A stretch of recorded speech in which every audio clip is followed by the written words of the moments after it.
Thank you, Craig, the hostess with the mostest. Well, hello, Unlimited Wisdom family and friends. I love you and I appreciate you. So, hi, Ben. Hi, Lisa Marie, Sandy, Dustin, Star, Shelly, and Melody. I love you guys and my lovely wife, Terry.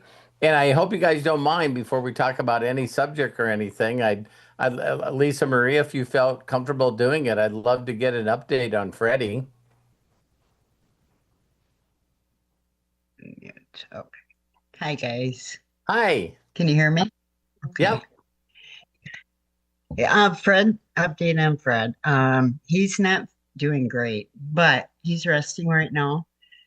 He ended up with a concussion and a small Oh, brain bleed, and he broke his tailbone and his scrotum.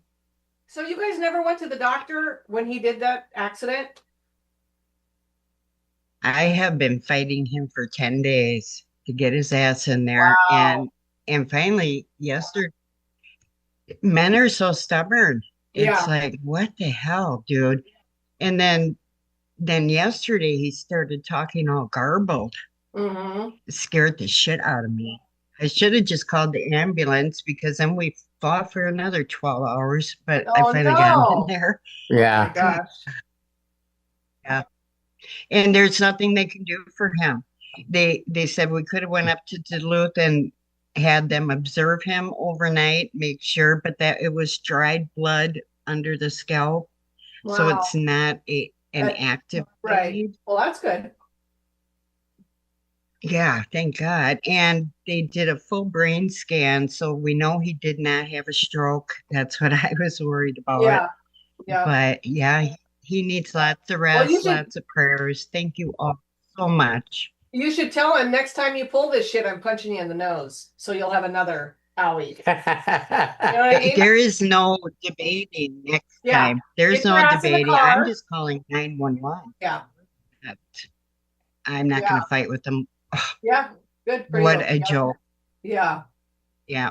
I finally told him, I says, you know what? It's not fair. You're being very selfish here Mhm. for not giving me any freaking peace of mind. Right. You Right. know, Yeah. Not fair at but all. no, Well, I I'm wish I was sorry. there to give you a big hug. Yeah, Can you feel he'll it? be fine. Yeah, he'll be fine. Yes, thank you. He'll be fine. He will. He's tough, Smoke some weed but this thanks for your afternoon. prayers. I gotta put him on a short leash. I Yeah. do because I walked out at 8 o'clock this morning. He's over there on the lawnmower. I'm like, what the hell are you doing? I swear to God, I'm going to get a short leash. I'm just going to hook it up and I'll feed Lock him him in the daily. room. I Give him the think bucket I and lock him in the room. I think a shock collar, a shock collar would work better. Right. I don't Yeah. think that I think you can outrun him. I think I can. Anyway, but thank you guys again I for love all your you. prayers. I just wanted to hear how he was doing, and everyone can say a prayer for him and send him some love, and yeah, and for Lisa Yeah, Marie thanks, you too. guys. Love you all. She's got to put up with this Yeah. craziness. Yeah. So, what's the subject we're Yeah, going to talk almost about? 45 years. I can't believe it. Yeah. So, what subject are we going to talk about today, Lisa? How about not being freaking bullheaded? Let your loved ones take care of you. Good grief. I like that. Stop being stubborn. I think what we need to do is that's the title. Don't be stubborn. Terry, away you go. I don't know what you're talking about. Oh my God.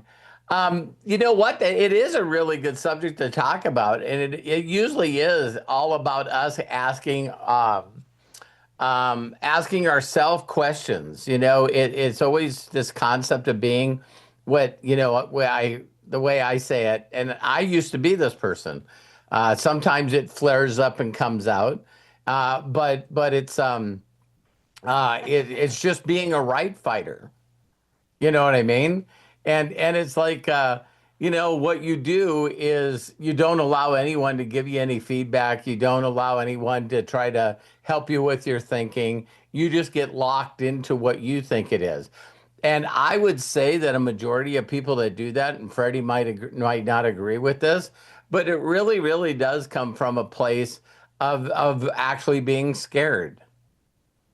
You're just scared. And so it's like I don't need to go to the hospital. Well, why don't you need to go to the hospital? Because I don't want to know what's really wrong with me. You know what I mean? I'm afraid that if I go in there, that they're not going to let me back out of there. And so, when people try to change their mind, there's this a thing. Craig, I think you remember what it's called. I think it's called the Kruger Dunning effect. We talked about it a long time Dunning-Kruger ago. effect. Yeah. Yeah, and what it is it's sort of a funny comment, but we'll have Craig find it here. And what it basically is that once you invest a lot of time and effort into a thought or an idea, that you actually think that you're smarter than you actually are. It's actually an effect that when there's certain things that you feel then the whole concept of it is you just feel like you're smarter than you actually are. And so one of the concepts of you being able to sort of change your mind is again the invested time and effort that you said that about that. One of the things that was really crazy. I told Craig about that I watched the rest of that podcast. And one of the things that he said that was the most dangerous, get this, the most dangerous way that you can manipulate people or persuade them to do stuff is always making them believe that it's their idea. And he said, this is how the news does it. What they do is people that are psychologists that want you to believe something, all they need to do is give you two pieces of the puzzle and not complete it. So I'll give you a neat example. So, they say, the news today, and they'll say, a lady and her small child were killed today, and we found them, and we're going to find out how it happened. But we also want to let you know that a neighbor seen them having a really bad fight yesterday. And your mind goes, the guy killed him. Now, all they said was a lady and her kid died, but then they said that we seen her and her husband arguing the day before. And then what we do is we put them together. Well, of course he killed her. You know what I mean? And he said that this kind of persuasion is not only used on TV all the time, especially in the news, but what they really do is they do it in jury. Terry loves murder porn. You know what I mean? And it's like they just constantly, put these little pieces together for you to make you grab to a point. You know what I mean? And it's like, well, they arrested him and they found some gunshot residue on his hand. You're like, Told ya. I told you it was him. You know what I mean? And so it's really fascinating for us because we do something else that really makes us this way. And it all really wraps around the whole concept of how do you know that?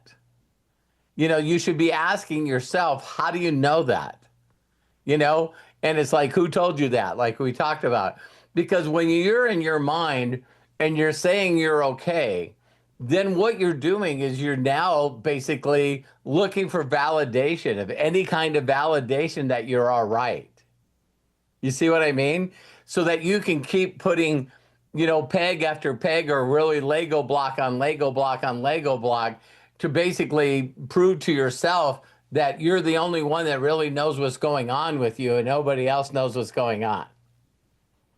And so that allows you to be, stubborn. That's where we're that allows you to be hard-headed, and the other place that it always comes from too is again when you're a right fighter, sometimes people don't think that they're right fighters, but what they always have a tendency of doing is that they get to make the decision when they need to do things. So as soon as you said, Lisa Marie goes, hey, you need to do this. And it's like, I don't need to do anything. Terry's that way. You know what I mean? Guilty as charged. And so you got to always find a way. You always got to find a way to share with what you want them to do because you got to let them figure it out. They have to make it their idea.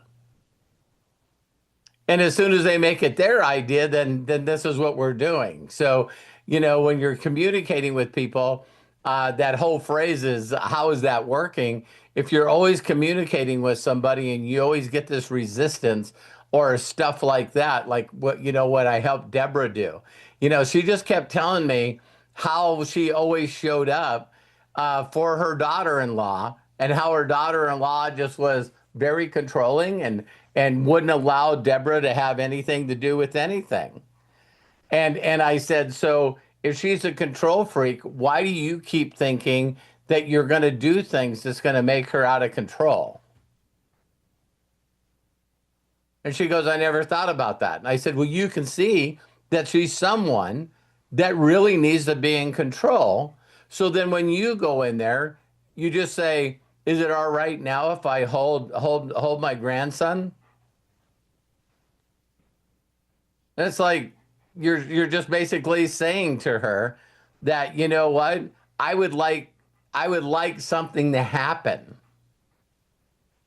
And she's like, it wasn't my idea. So the answer is no.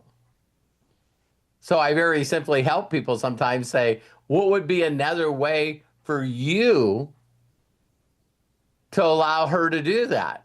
And she just said, Deborah says straight out, maybe I shouldn't bring it up at all. And I went, really? So if you didn't bring it up, do you think it's possible that she would go, hey, do you want to hold the the granddaughter? You want to call? Isn't it interesting? As soon as she says it's okay, it's okay. But when you ask, it's like, no. So again, this whole concept of why are people that way? I don't know. But I guarantee you there's things there's another thing I got from that podcast that really fascinated me. And one of it was talking about how many of you guys have always heard that you can sort of look back in your childhood and see things that probably caused you like trauma or some certain kind of thing. And then, you always have therapy or whatever. You always have people that just tell you, well, listen, you need to get over that. You just need to get over that. This guy straight out said, telling people to get over it is just like this. He said, so if I said to you, Mary had a, and you went little lamb, if that popped in your head, then how do you tell someone to forget that? So from now on, if someone said Mary had a little, I don't want you thinking of the word lamb anymore. How many of you know that would be pretty much impossible?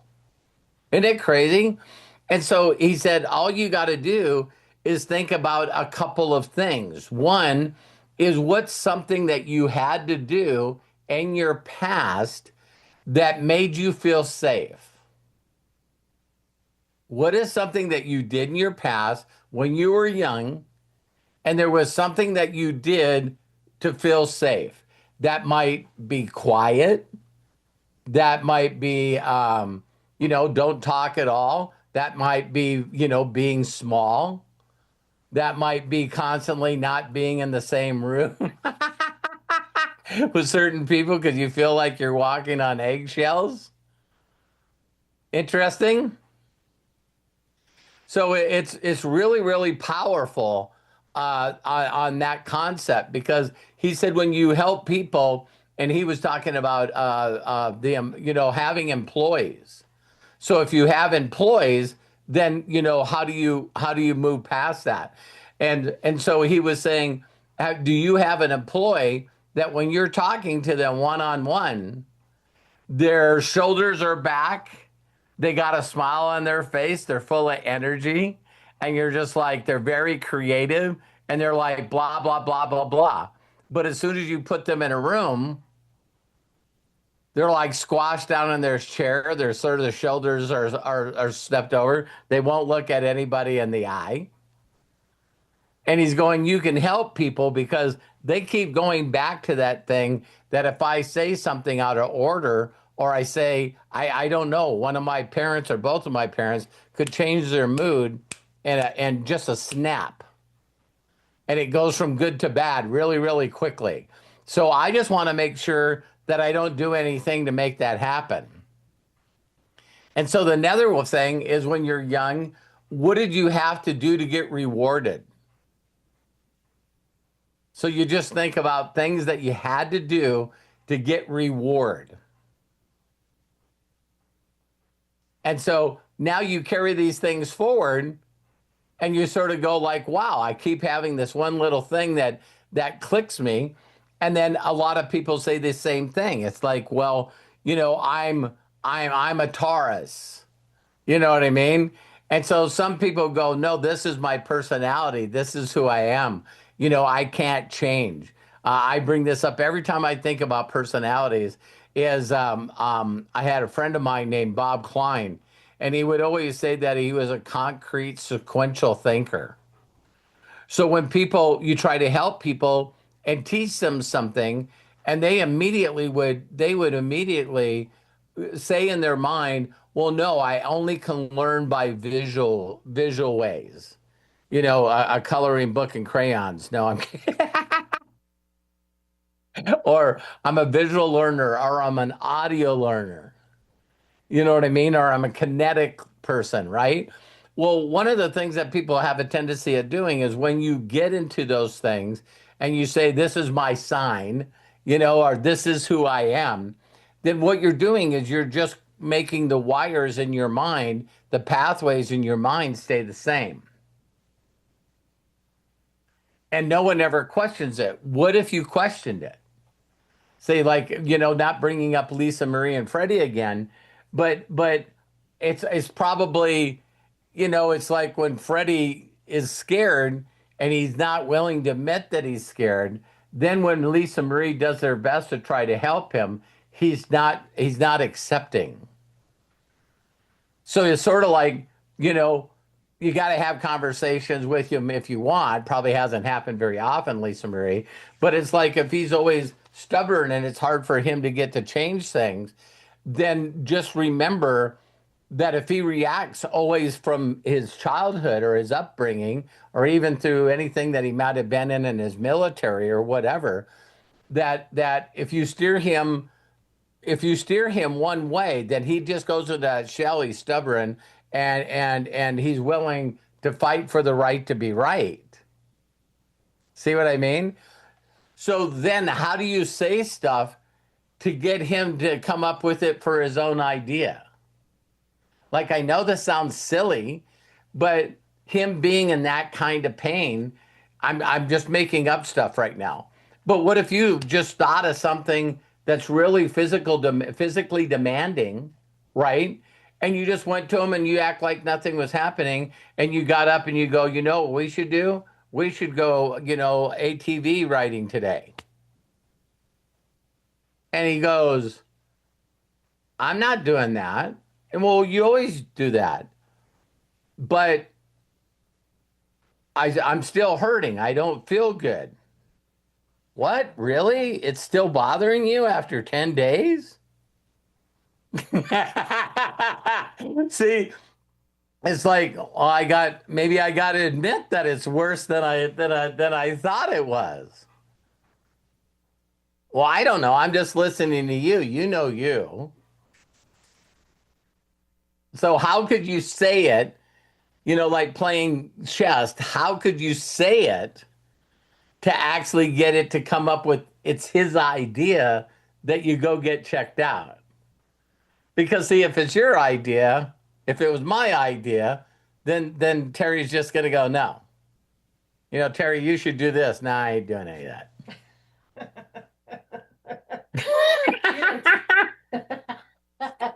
What'd you say? I was going to say, you don't see that in me, do you? No, no, no. Oh, that's all right. I don't care. No, but I hope this is helping you guys a little bit.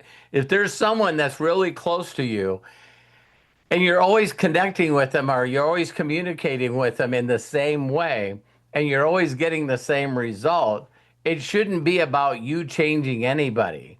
It's about you getting smart enough that every time you play that game of chess with someone and they make the same three moves and get you in checkmate, maybe it would be interesting for you to sort of think a little bit because you love them, you care for them, you want them to do something. What is a way that you could play the chess game differently instead of just going into our same old loop, right?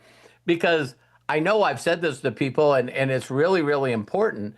When nowadays there's so many ways that you can totally rewire your brain to come out with any kind of thought that you want. So now, if you're constantly responding, I'm not that way. It's like, people will go, I don't like people. Stranger danger, stranger danger. I don't like people. People are bad. And then they get involved in an opportunity where they need to bring in other people. It's like, can you rewire your thoughts? And maybe it's just a small deal where, well, not all people are bad. You know what I mean? Not all people are bad. So, hey, Matt, thanks for jumping on. Howdy, howdy. So, yeah, we're just talking about, when you have someone that you're constantly communicating with and they always, go down the same right fighter road and they're stubborn and bullheaded like your mom. You know what I mean? I'm that way too. So, no, I mean, like you have to think sometimes. It's like if you're a strong enough willed person, what tends to happen is like when you it's more that you need to be open minded and strong willed than anything, right? Like you got to just accept that like sometimes you're going to be wrong. What? Other people are going to be right. And sometimes people tell you like weeks, months ahead of time. This is something that me and Hannah always talk about. She'll tell me like months ahead of time something that she thinks I should do, and then 3 months later I'll be like, this is a great idea. I think I should do this. So all she did was plant the seed. Yeah, it's like inception, right? It has to she knows for me to do it, it needs to be my idea, but like 3 months later. It's funny. You just jumped on, and that's exactly what I was talking about. I don't know, Matt, if you heard that Freddie had to go in and get all checked up because the little accident that he had, or I would say it was a big accident that he had. Yeah. He just was been hanging out for 10 days and it didn't get better. It actually started getting a little worse. So he started slurring his words and stuff. So Lisa Marie had to take him in, and they were telling him, you got a broken tailbone, you got a broken scrotum. That he had a small brain bleed, a concussion. It's like, holy cow. Well, I am from, like, in general, like, I'm very quick to take people to the hospital. So I'm not, I even if they fight it, you know what I mean? I'll be like, I'm taking you, that sucks. I'm sorry for Freddie. So I hope he feels better. Well, he's in the right place now, though, to get care that he needs. I said he's probably in the right place now, though, to get the care that he needs. Yeah, he got all checked out, and he knows what he's got to do, so he's resting and stuff. That's the classic thing too. Is like I like having the peace of mind, knowing that, hey, okay, we went to the doctor, everything's been scanned, everything's been checked, because it's difficult to kind of get a grasp for what is an internal and external injury when you have that much force like he did at one time. You know what I mean? Crazy. That was just crazy. Because stuff can happen inside the body that's not visible. Yeah. Yeah. And little So- Ezra had a little accident with the sliding glass door. Yeah. Yeah. That was like a whole traumatic thing for us. So he's crawling, you baby proof an entire house as much as you can. And we really have. But the sliding glass door in the back has a metal railing because it has to go open and go close. So, of course, we have it open because we have the dogs, so the dogs can go into the backyard. And so he was crawling, and he crawled over there and slipped and got himself right on the top of the forehead. So immediately gash with blood running down, and so we swooped him up. That was what? We had just gotten up in the morning. It was 6 a.m. So it had just happened. We hadn't had coffee and anything yet. So I'm just taking the trash out, and then I hear him, and Hannah comes out, and she's like, "We gotta go." And so we throw him in. We take him to the ER. The moment we had him in the car, he was the same normal kid. He had this from this moment on. He has acted like the fall has been no different than any other fall he's taken. He hasn't even noticed the wound, and the wound, luckily we got there. They did the whole assessment, no concussion or anything like that. They didn't have to put him in a scanner or anything. He was very coherent and normal, right? Luckily, he fell from a small fall, right? And so he just needed, and he didn't even need actual stitches. They were able to just do the thing with the glue. Butterfly? Yeah, so it's Okay. the thing that goes in the wound, and then they cleaned it, and then they did that. But the thing more than anything is we just made everybody's day because Ezra's so damn cute that all of the nurses were obsessed with him. Oh. Every time someone walked by, they had to comment on him, and he's so talkative and stuff. So he'll be like, and believe it or not, something crazy. Remember I told you guys about that nightmare that I had about him saying the N-word? Yeah, you said it in there? He said it 2 or 3 times. I was like, dude. That's hilarious. So it's I don't know why. I'll teach him a new word when I get out there. We'll replace that with this one. Yeah, I mean, It'll be, but Jim, if I listen to country music, maybe res. he'd be saying honky tonk or something like that. So, but no, it's I gotta listen to Kanye West and Kendrick Lamar. So, See what Jim put? Jim put Ez has res. oh yeah, he does. I think we're gonna be having problems for sure. He's extra cute, and he's also he's got Hannah's smarts and personality and stuff too. well, you both are super smart, so Thanks, Mom. That's cool. I didn't want to say it about myself. you both are super smart. Super smart. Yeah. Well, you guys, I don't want to keep you any longer on a Friday. Matt, thanks for jumping on and giving us an update about Ez, and Lisa gave us an update. Well, yeah, So, and hearing about Freddie, I hope Freddie's, back and at least resting at home. Lisa Marie, is he at home or is he in the hospital? Do you guys know? he's at home. Oh, well, that's good. I mean, if they send him home, then that's a good sign. Yeah, they would have kept him for observation, but I could observe him just as well right here. They weren't going to do anything for him. The brain bleed is old now at 10 days, so it's not active.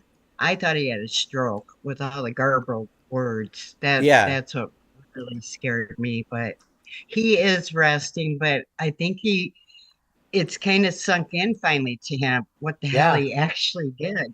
He's not And- 30 anymore, He's No, in It fact, wouldn't have mattered. he's broke down I'll in say it. years. It would not matter at all if he was 30, by the way. True. That No. that accident would have messed up a 20-year-old. Yeah. You know what I mean? A teenager. So, yes, no, it's just, it's when I watched the video initially too, and I'm like, I always just take people at where they're at. So seeing Freddie on here, you never want to tell somebody you should go to the hospital. You know what I mean? Let them I decide. did. That's what we were Right. talking about, Matt. That's what we were talking about. Yeah. Hey, how many views does Freddie's videos have on? I think it's like 750,000. Wow. Wow.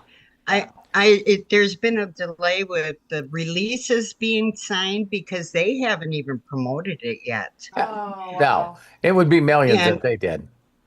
You need Yeah. to what you need to do, Lisa Marie, is if Freddie's open to it, once he feels a little bit better, you should do an update video and tag it in the comments and pin it Wow. on all That's of a them. Because great idea, Matthew. if you do that, Yeah. then Very everybody's good gonna go, idea. well, I wonder what happened, and then they could go watch the update video. Yeah, So, this guy And then- did this guy die? Right, right. I mean, it wasn't And that I severe of an even accident, have- luckily, but Yeah. I even have another video view that hasn't even been seen yet, Wow, where the cool. chute opened up. It was absolutely gorgeous. I mean, it looked picture perfect, and then the four-wheeler was in that video, and you could see it just rip it out from underneath the guy. Wow.